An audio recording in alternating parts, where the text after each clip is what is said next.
Krastavac je jedna od omiljenih biljaka vrtlara i svježi ili kiseli krastavac dobrodošao je gost na svakom stolu.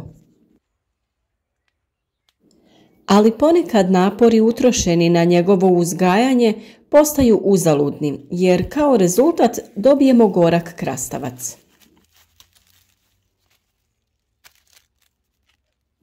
Zasigurno vam se desilo kada ste jeli svjež krastavac da naletite na krastavac koji je gorak.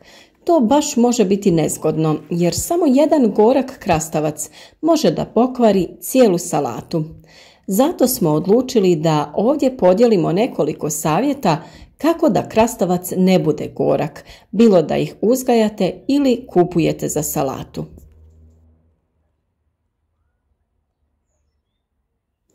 O samom uzgoju krastavaca imate mnogo video savjeta na našem kanalu, pa ukoliko već niste, pozivamo vas da zapratite naš kanal i kliknite na zvonce za obavijesti o svakom novom videu.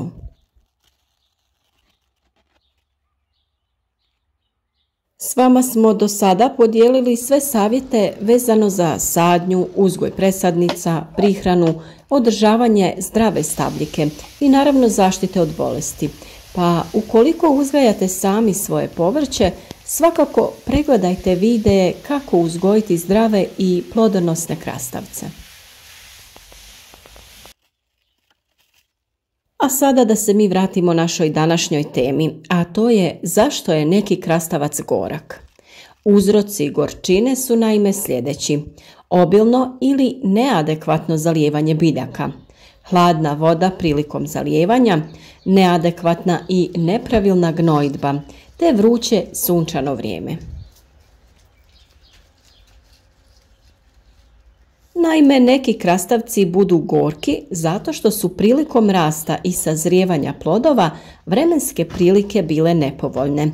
Ako su visoke temperature sa sušnim periodima, kada nema dovoljno padavina ili se ne zalijeva dovoljno, tada krastavci mogu postati gorki. Isto tako, nepogodni mogu biti i hladni periodi sa mnogo padavina. Gorčina krastavca zapravo potiče iz alkaloida kukurbitacina.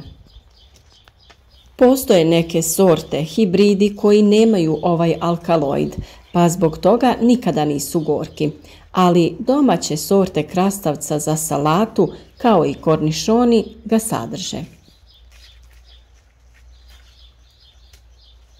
Ono što je vrlo bitno jeste redovito i ravnomjerno zalijevanje biljaka. Kada su visoke temperature, biljka je osjetljiva na bilo kakve nepravilne radnje, poput zasušivanja tla, pa nakon toga prekomjernog zalijevanja. Kod uzgoja krastavaca, prema iskustvu uzgajivača, uz krastavce treba posaditi suncokret.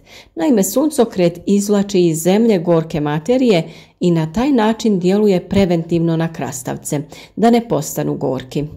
On i kukuruz su dobri susjedi za krastavce, te također pružaju određenu zasjenu lozama krastavca kako ne bi bile neprestano izložene suncu. Naravno, kao i sve biljke, preporučuje se da se krastavci ne zalijevaju hladnom vodom, već mlakom i ustajalom.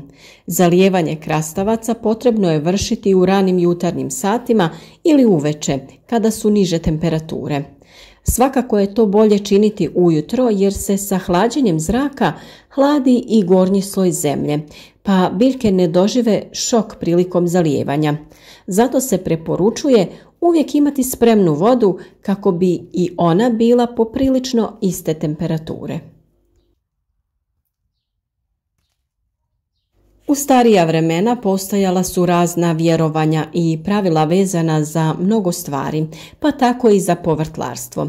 Pa zato postoje i narodna vjerovanja koja se vežu za krastavce, da ih ne treba saditi srijedom i petkom kako ne bi bili gorki.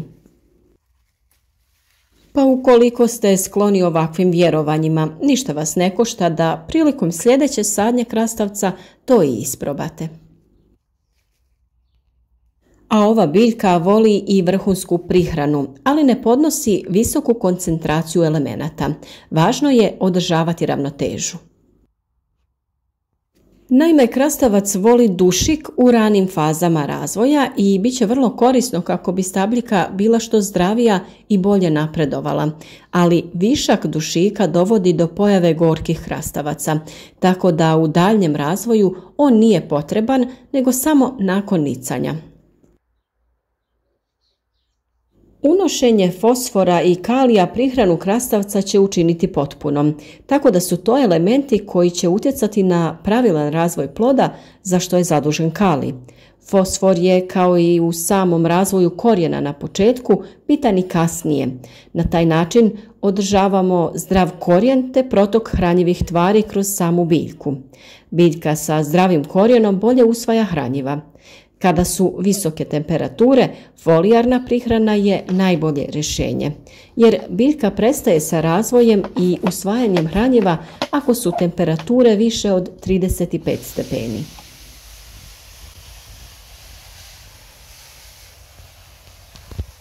O NPK hranjivima i omjeru imate sve u prethodnim videima na našem kanalu, te također imate navedeno koje to biljke iz prirode služe kao zamjena za određeni element. Kako se ne bi previše ponavljali, ukoliko do sada niste vidjeli taj i slične videe, pišite u komentarima pa ćemo vam dati link za tu temu.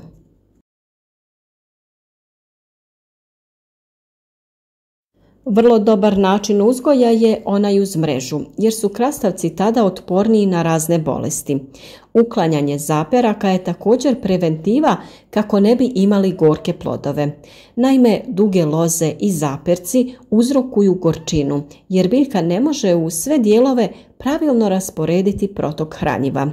Zaperke treba skraćivati, pa čak i zalamati vrhove, kako loze krastavca ne bi bile previše duge. Kako to pravilno raditi, također imate objašnjeno u jednom od prethodnih videa. Nebitno da li uzgajate krastavce sami ili ih kupujete u trgovini ili na pijaci, pitanje je šta raditi ako je krastavac već gorak. U slučaju da je krastavac već gorak, nema mjesta panici, jer postoji mogućnost da uklonite gorčinu. Ono što je potrebno jeste da osjećate krajeve krastavca, te da te dijelove trljate od glavni dio krastavca kako bi se počela stvarati pjena.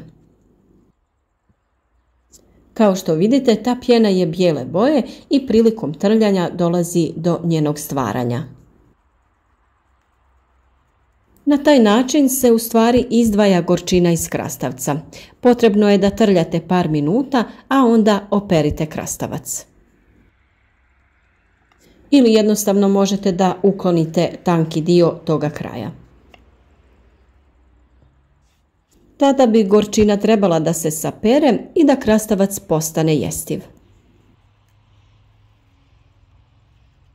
Drugi način da se izvuče gorčina iz krastavaca jeste da se isječe i drži u vodi nekoliko sati, te nakon toga on gubi svoju gorčinu. Ali postoji i dobra strana gorkih krastavaca, samo ako ih možete takve i jesti. Naime, gorki krastavac može ublažiti bol u glavi, trbuhu i leđima. Dobar je za želudac i tanko crijevo. Ima pozitivan učinak na srce i krvne žile, usporava diobu stanica raka te pojavu raznih tumora. Trebate ih jesti cijele, po mogućnosti bez soli i ulja te drugih začina. Nadam se da vam je ovaj video bio od pomoći i da ćete ovo ljeto uživati u salati od krastavaca bez gorčine.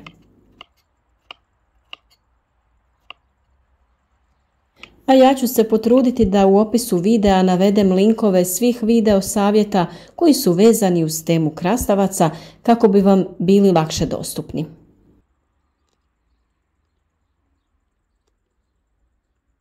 I danas vam zahvaljujemo na pažnji, želimo vam ugodan i lijep dan. Pozdrav svima!